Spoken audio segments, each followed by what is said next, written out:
Bem-vinda e bem-vindo a mais um episódio das plenárias comentadas do IBRACast.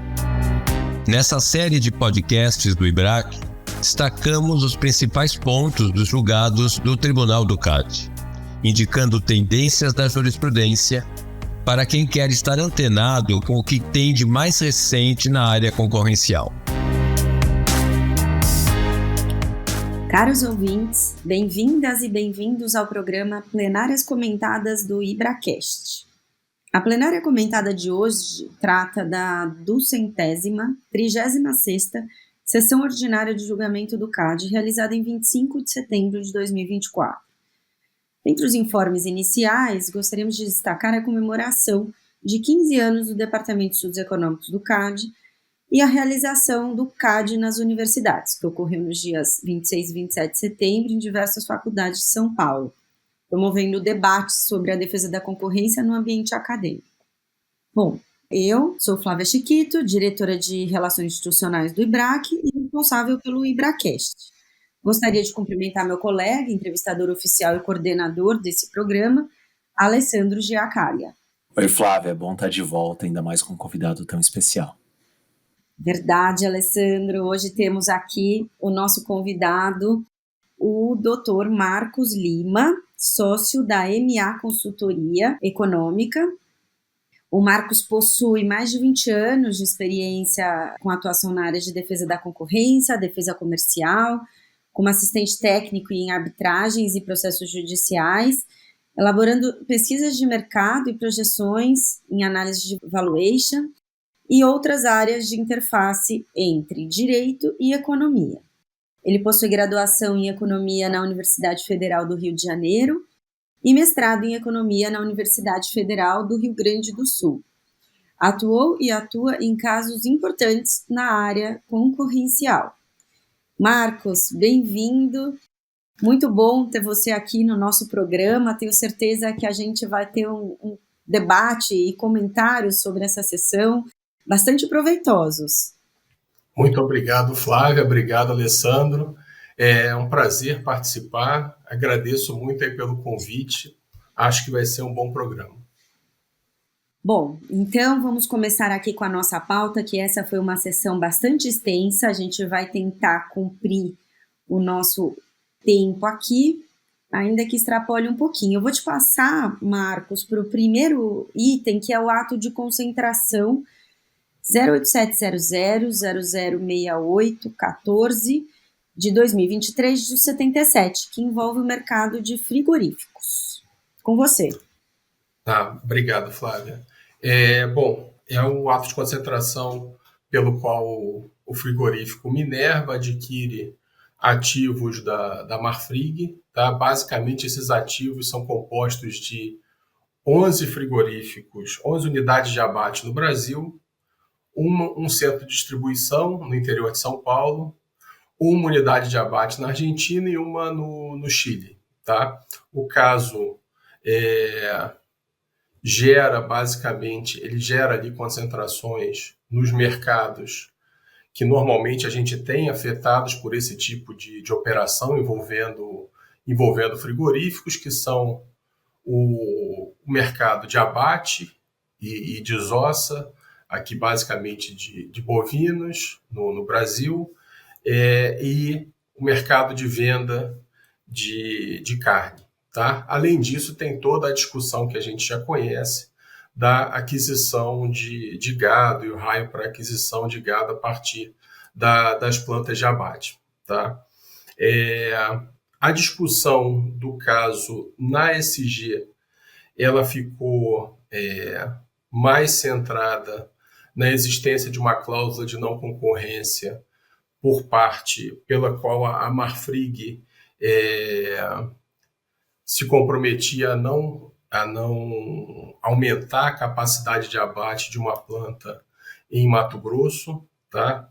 A planta de Várzea Grande, e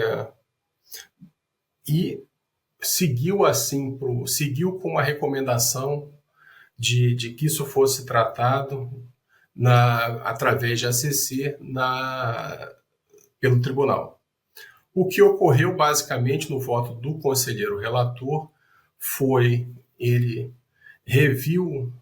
repassou ali pela análise técnica do caso, e aí basicamente as preocupações estavam centradas no mercado de abate de alguns estados, especificamente o conselheiro relator se fixou no estado de Goiás. Goiás, a Minerva já tinha um frigorífico e estava adquirindo mais 2 da Marfrig, tá? Um em Mineiros e o outro em Pirenópolis. Esse de Pirenópolis, uma planta de abate que estava inativa, tá?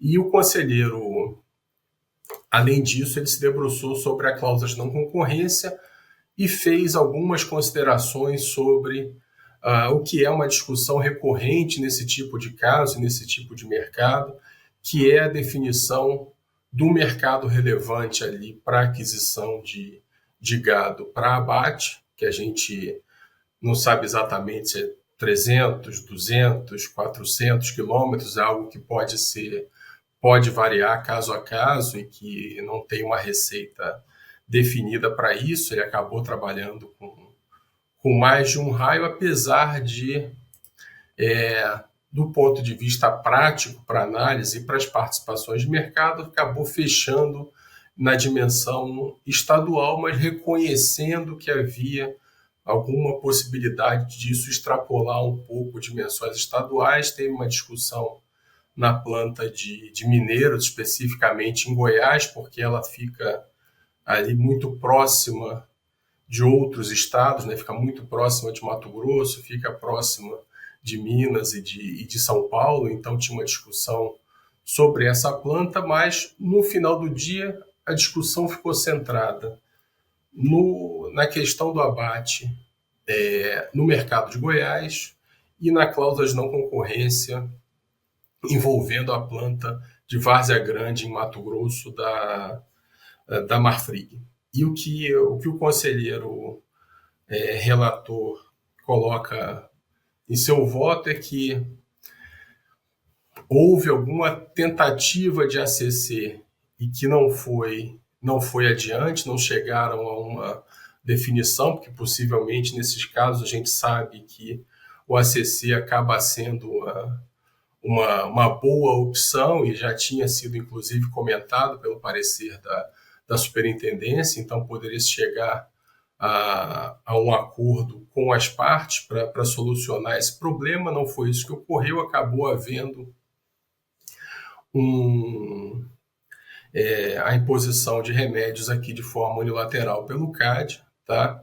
E essa imposição de remédios envolveu a venda da planta de Pirenópolis, que estava inativa e que estava sendo adquirida pela Minerva, e a retirada dessa cláusula de não concorrência que impedia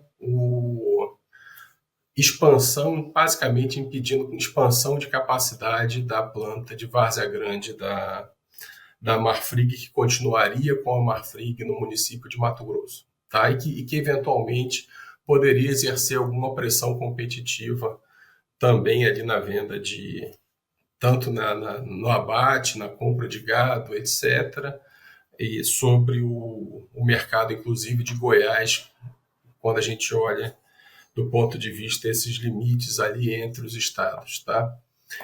O que, de fato, ocorre nesse caso é que a gente não tem uma definição do quanto é provável, do quanto a gente tem de possibilidade de que o eventual comprador dessa planta de abate inativa, se é que haverá comprador, a gente não sabe exatamente como o negócio vai ocorrer, se esse eventual comprador vai ser um rival efetivo nesse mercado, vai ter condição e em que tempo ele vai demorar para estruturar a operação. A gente sabe que não é só colocar a planta para funcionar, isso é mais simples, é questão de estabelecer relação com os pecuaristas da região, ter contratos para aquisição de gado, então não é uma questão tão trivial. Então é um remédio que pode ter os efeitos esperados de uma tentativa de aumentar a concorrência ali no mercado de abate no estado de Goiás, mas que também pode não ter. A gente pode acabar ficando numa situação pior do que a gente ficaria se a Minerva adquirisse efetivamente essa planta, colocasse ela para funcionar e rivalizasse aí no mercado, inclusive com essa planta. Tá? A gente sempre tem, né, um grau relativo aí de incerteza em decisões, quando a gente está falando em decisões prospectivas, como a gente trata quando a gente trata de atos de concentração. Então, nesse caso especificamente, a gente tem dois fatos para considerar.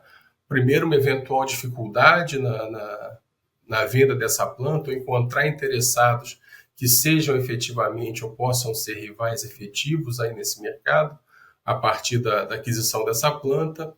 E a segunda é se a planta já estava inativa com a Marfrig, será que o próprio fato de a Minerva colocar essa planta em funcionamento já não poderia, via aumento de capacidade ali no mercado, ter mais uma planta para adquirir gado aí nesse mercado e fazer os abates? Não poderia gerar já alguma movimentação e alguma dinâmica competitiva já um pouco diferente aí nesse mercado. Tá? De toda forma, não é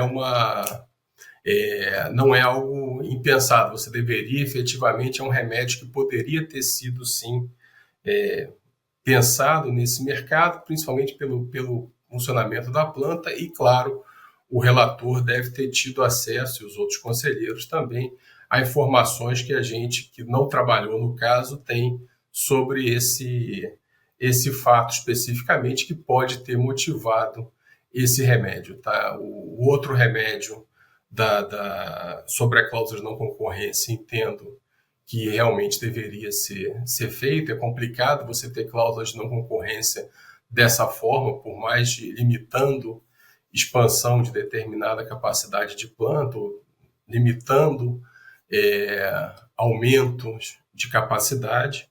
Mas o segundo remédio eu deixo aí para discussão, e a gente vai ver como o mercado vai se comportar e como vai ser a nova acomodação desse mercado a partir desses remédios.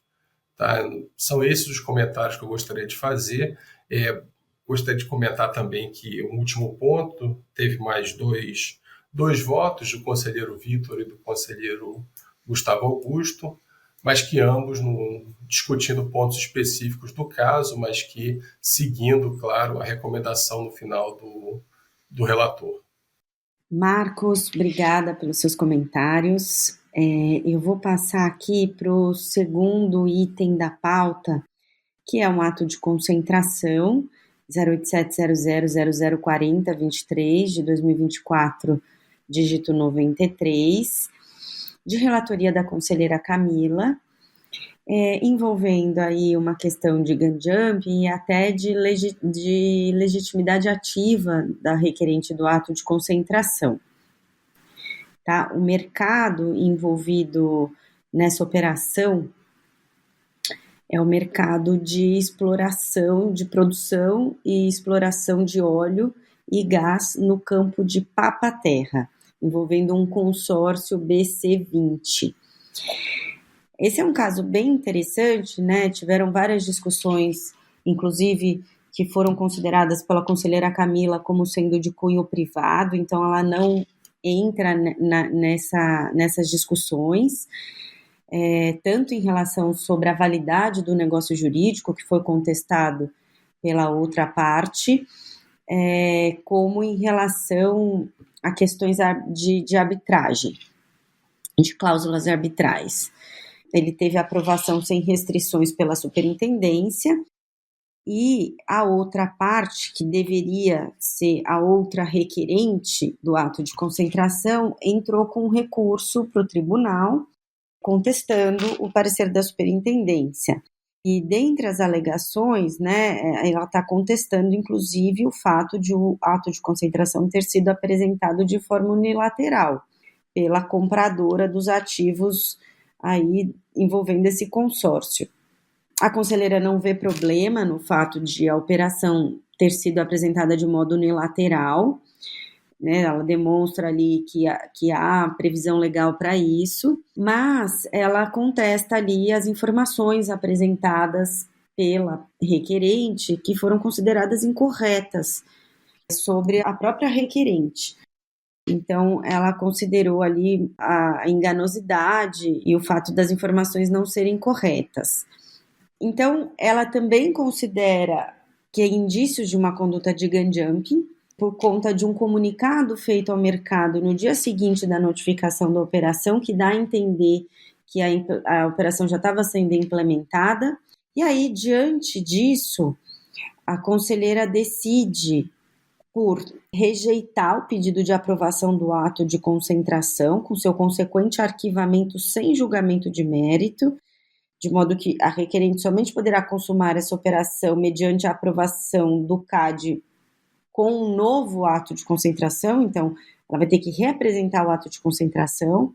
Ela rejeitou o pedido de sobrestamento do ato de concentração, considerando que a decisão referenciada pela requerente não interfere na motivação da presente decisão. Teve a lavratura de um auto de infração e também foi encaminhado o voto e as manifestações da parte que deveria ser outra requerente do ato de concentração para recebimento como denúncia e avaliação de cabimento de abertura de um procedimento administrativo para apuração de denúncia de ato de concentração. Então, fez-se ali uma denúncia, né, de gun jumping e para que a SG tomasse as providências para a abertura de um APAC. Tá? De forma bem breve, é um caso que tem bastante detalhes, mas como a sessão foi longa, é isso. Até teve bastante comentários ali positivos, né, enfatizando o voto bem elaborado pela conselheira, por parte do Gustavo Augusto. Inclusive, o presidente do CAD, o Alexandre Cordeiro, ele parabeniza a conselheira relatora pelo seu voto e acrescenta que esse é o primeiro caso em que a discussão de um ato de concentração ocorre em torno de legitimidade ativa da requerente, né, inclusive por erro formal. Ele também ressalta que ele considera importantíssima a menção da relatora sobre a possibilidade de se analisar ato de concentração, mesmo quando as partes não concordam com a notificação, e mesmo quando a operação ainda não se consumou, mas quando ela está nos momentos iniciais. Então, teve esses comentários e, de forma bastante resumida, esse foi o dispositivo aí e que foi acolhido por unanimidade pelo plenário do tribunal. Eram esses os meus comentários sobre esse ato de concentração e agora eu gostaria de devolver a palavra ao Marcos Lima para comentar o outro item aqui da pauta que envolve o ato de concentração 08700 000711 2024, dígito 84. Marcos, por favor. Bom, esse ato de concentração, a gente está falando aqui do segmento de supermercados, é a aquisição do Paraná Supermercados pela SMR, que detém algumas unidades aí no segmento de varejo de autosserviço. Então, especificamente, a operação se concentra nos municípios de Ivaiporã e Pitanga, no Paraná, é onde a gente tem a concentração.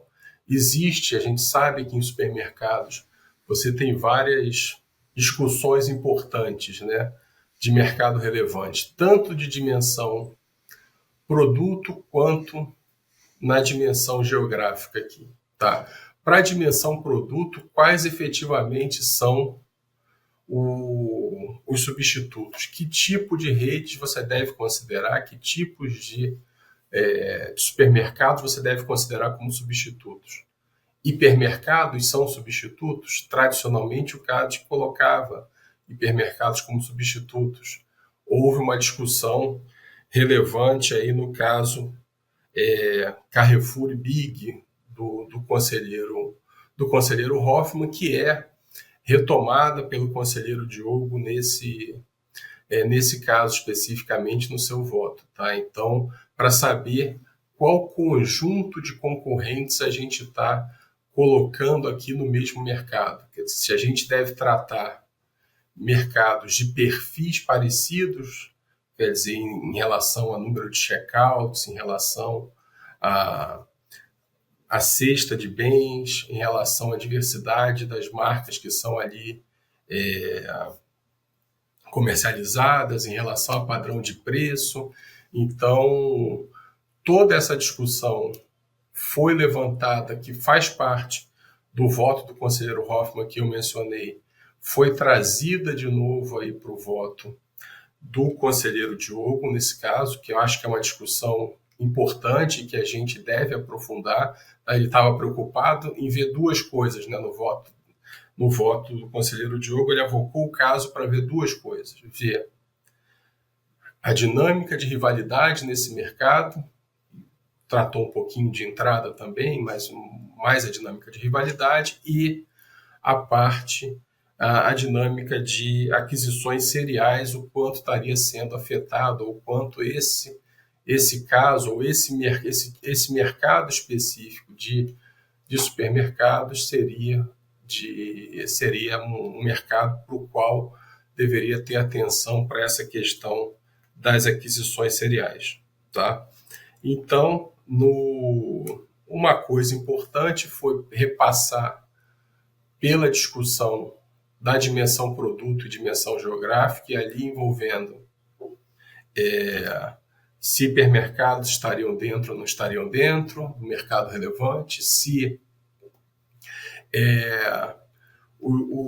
as redes, como que você tem fidelidade, né, como essas redes todas que você paga cartões de fidelidade e acessa ali através de fidelidade, se fazem parte ou não fazem parte. Então, teve uma discussão desse tipo, e teve uma pequena discussão em relação ao mercado geográfico, porque a superintendência entendeu, em municípios menores de 200 mil habitantes, o mercado geográfico em geral adotado é o município, tá? Que foi o que a superintendência entendeu, mas ela expandiu um pouquinho para o município vizinho, num dos mercados, por conta da presença de um supermercado relevante ali perto, próximo a um desses municípios. O conselheiro Diogo também discutiu e analisou esse ponto, considerando, fez uma consideração importante de que não seria complicado começar a abrir exceções nessa dimensão municipal, tá? Para tomar um certo cuidado nessas exceções, para expandir o mercado relevante geográfico além do que seria a dimensão municipal. Concordo com esse ponto e acho que esse elemento poderia estar sendo tratado em rivalidade e não numa discussão de mercado relevante. A gente tem sempre a opção do que a gente não coloca no mercado relevante, a gente tratar nas etapas posteriores, principalmente na etapa de rivalidade. Então, ele poderia não estar ali, mas ser tratado na etapa de rivalidade. E essa rivalidade foi feita, a análise de rivalidade foi feita considerando, como a gente faz normalmente, né? Olhando a estrutura de oferta no mercado, ver quem eram os concorrentes, mas com algumas coisas um pouco diferentes, tá? Foram enviados ofícios para entender um pouco como é que eram os preços dos concorrentes ali naquele mercado e como é que era o sortimento de produtos. Então foram enviados ofícios para isso. Além disso, foram coletadas informações das outras redes e foi feita uma pesquisa com os consumidores com base apresentada pelos requerentes, contratada pelos requerentes, que foi utilizada também nessa análise, tá? Levantados todos os elementos, o conselheiro Diogo concluiu pela existência de rivalidade, mas entendendo que havia uma rivalidade maior entre os players de maior porte ali no mercado, tá? Sendo mais limitada a concorrência exercida pelos players menores. E em relação especificamente a questão das aquisições seriais, mostrou alguma preocupação no sentido de que apontou para a existência desse tipo de preocupação, mas no caso especificamente entendeu não ser necessário olhar com mais cuidado, porque a aquisição desses supermercados especificamente não seria um fator que poderia virar a chave ali e começar a gerar maiores barreiras à entrada no mercado e algum tipo de mudança no padrão de concorrência existente. Tá? Então, mas chamou atenção para esse tipo de aquisição, as aquisições seriais, que acho que é um elemento que deve estar na cabeça do CAD, de todos nós que somos aí operadores aí no sistema, e que devemos começar a olhar isso com cuidado também nas operações nas quais a gente trabalha. Bom, seriam esses os pontos que eu tinha a levantar sobre o caso. A decisão do conselheiro foi seguida pelos demais de aprovação sem restrições aqui da operação. Marcos, realmente muito, muito interessante esse caso. Mostra que aquisições seriais é um tema relevante. Lá fora, a gente vê essa discussão em outras indústrias, né? Principalmente de tecnologia. Interessante ver o CAD trazendo essa discussão no mercado mais tradicional de supermercados, mas está aí a discussão, ela deve aparecer em outras indústrias, em outros mercados. Vamos ver como é que o CAD vai se posicionar sobre o assunto nessas outras operações, mas muito interessante mesmo. Obrigado, viu? O caso que eu vou comentar é a apuração de um ato de concentração final 2634 de 2022, também relatado pelo conselheiro Diogo Thompson. Nesse caso, o CAD analisou a necessidade de notificar uma aquisição que envolvia tecnologia, direitos de propriedade intelectual e autorizações para venda de um fármaco usado no controle reprodutivo de fêmeas bovinas, super específico. Mais um caso do tribunal neste ano sobre aquisição de ativos e a sua notificação obrigatória ou não. As partes consumaram a operação sem notificar o CAD, e aí, na sua defesa inicial, elas alegaram que a aquisição era uma compra de ativos não notificável e que tinha pouca importância para as atividades das próprias partes e para o mercado em geral.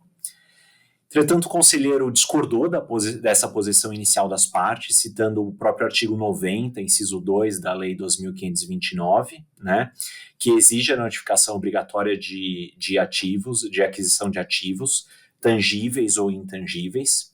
E ele também reforçou a jurisprudência do CAD, dizendo que ela é clara quanto à necessidade de notificar aquisições de diferentes ativos. E até menciona que nessa jurisprudência inclui operações como o aluguel de frigoríficos, o que para o conselheiro não haveria qualquer dúvida sobre a obrigatoriedade de notificação da aquisição desses ativos discutidos no caso.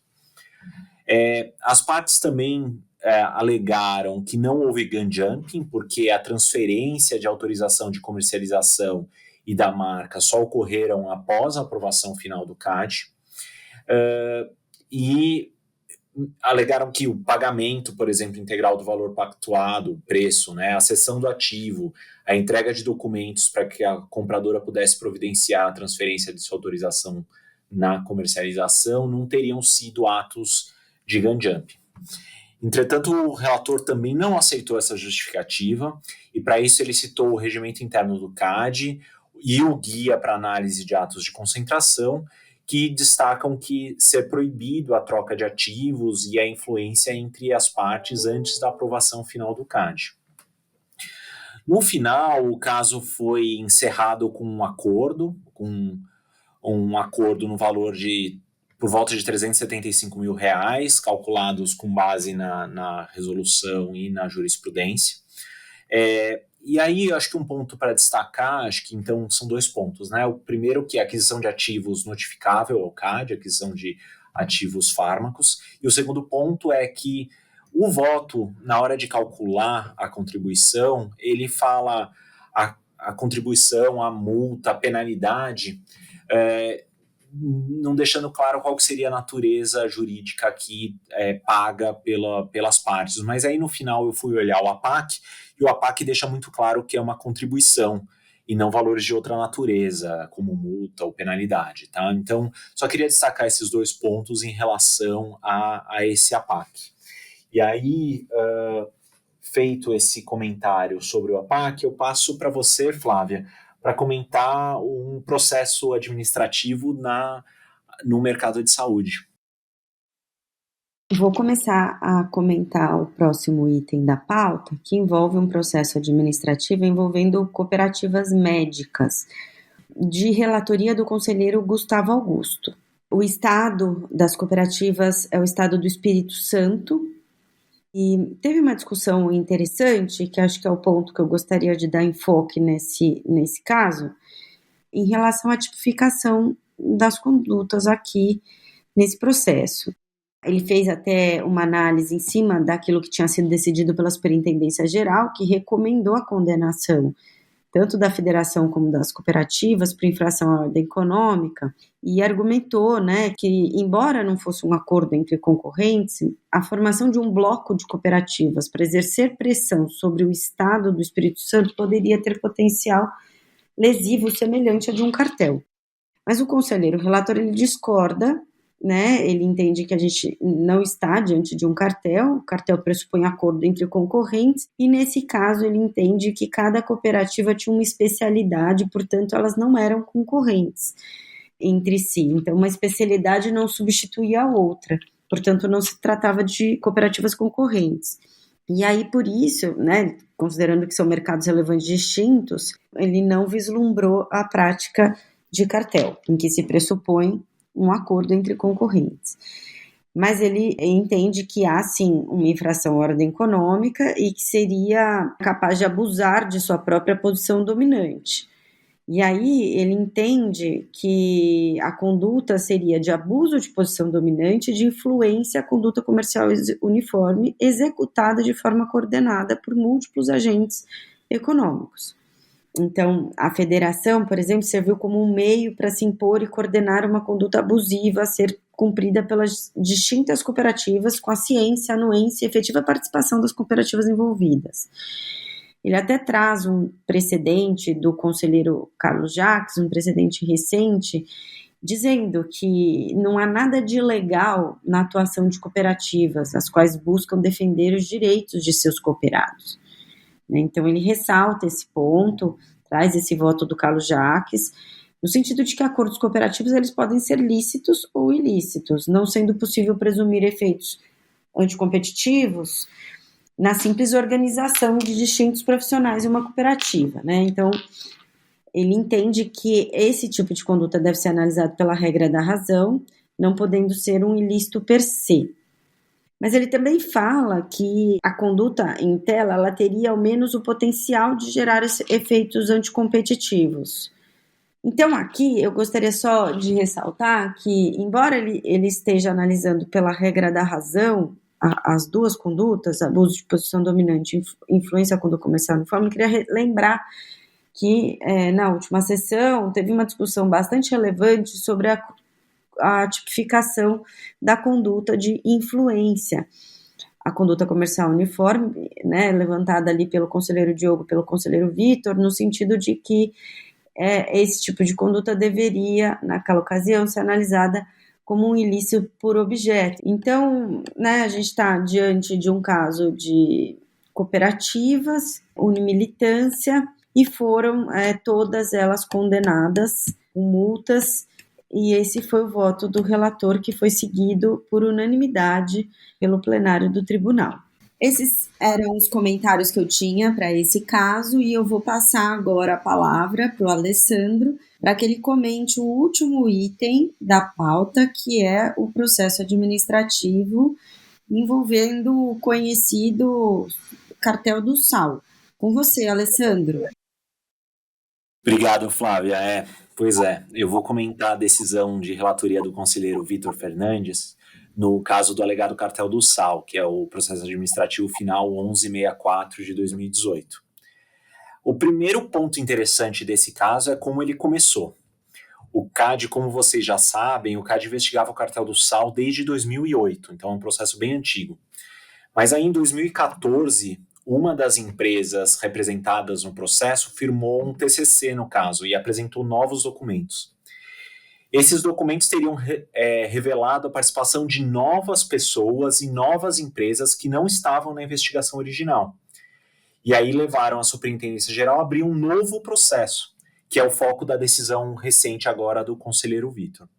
E aí vale lembrar que no processo original, que foi julgado em 2018, a decisão foi em 2018, o tribunal condenou 18 empresas, 39 pessoas e 3 entidades sindicais. E agora a gente está discutindo esse segundo caso. E aí, sobre esse segundo caso, eu queria destacar 3 pontos, só 3 pontos importantes da decisão do conselheiro Vitor. O voto é bem interessante, vale lê-lo como um todo, mas eu queria destacar 3 pontos.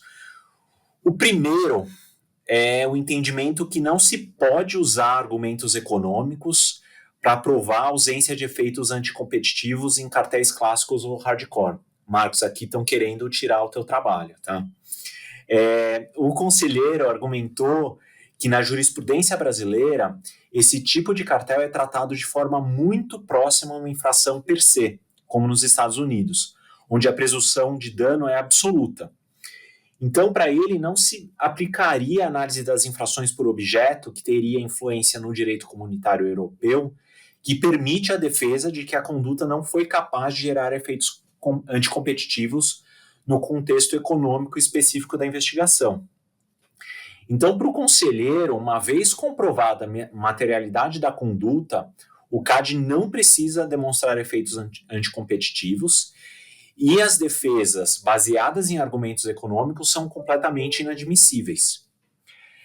E aí é importante deixar claro que o conselheiro esclarece que tal interpretação se aplica ao caso de cartéis hardcore e não outras práticas colusivas mais complexas, como infrações de influência de conduta comercial uniforme. Então, acho que esse é o primeiro ponto relevante. O segundo ponto é sobre uma questão entre o equilíbrio entre sigilo e ampla defesa. O conselheiro considera legal a decisão da ASG de restringir o acesso das representadas a certos documentos obtidos na busca e apreensão, desde que tais documentos sejam cobertos por sigilo legal. Segundo o conselheiro, a Superintendência Geral conseguiu um equilíbrio adequado entre proteger informações sensíveis, concorrencialmente sensíveis, que para ele a principal função do CAD é proteger e não permitir o compartilhamento de informações concorrencialmente sensíveis, e de outro lado, garantir os representados acesso suficiente para o seu exercício de ampla defesa. Então, para ele, estava em ordem essa limitação no processo. E aí, por fim, de novo a questão de prescrição. É um tema que estou 13, 14 anos atuando na área concorrencial, é um tema que vai e volta toda hora, a questão de prescrição. O conselheiro Vitor indicou que, para casos de cartel, aplica-se o prazo prescricional de 12 anos, ao invés daquele quinquenal de 5 anos, mesmo que não tenha uma ação penal associada a esse caso. Ele fundamentou essa posição com base em alguns precedentes do Superior Tribunal de Justiça e do Supremo Tribunal Federal, afirmando que esse prazo é o mais adequado para análise de investigações administrativas de cartel pelo CAD. Era isso que eu queria destacar sobre esse caso, os casos de hoje. Então, passando aqui aos anúncios, está chegando o 30º Seminário Internacional de Defesa da Concorrência. Ele será no dia 6 de novembro, do dia 6 ao dia 8, lá no Hotel Novo Hotel, em Itu. Façam a inscrição, já temos praticamente 300 inscritos até o momento. Então, façam a inscrição, reservem o hotel, vai ser muito interessante. Era isso de anúncios. Marcos, novamente, muito obrigado por ter aceitado o convite. Todos nós admiramos seu trabalho e sua participação foi muito especial para nós, para ter uma visão de um economista das decisões do CAD. De novo, muito obrigado, Marcos. Bom, eu que agradeço, Alessandro e Flávia, pelo convite. É sempre muito bom participar, a gente bater um papo aí sobre os casos da sessão do CAD. Estou sempre à disposição para o que vocês precisarem. Marcos, muito obrigada pela sua participação. Certamente enriquecerá o debate aqui e os comentários no nosso programa. É sempre bom ter uma visão de um economista e não só de advogados. Então, tenho certeza que tudo será muito útil aí para os nossos ouvintes. Obrigado por nos acompanhar. Não perca o próximo episódio seguindo o calendário das sessões de julgamento do Tribunal do CAD. Até breve.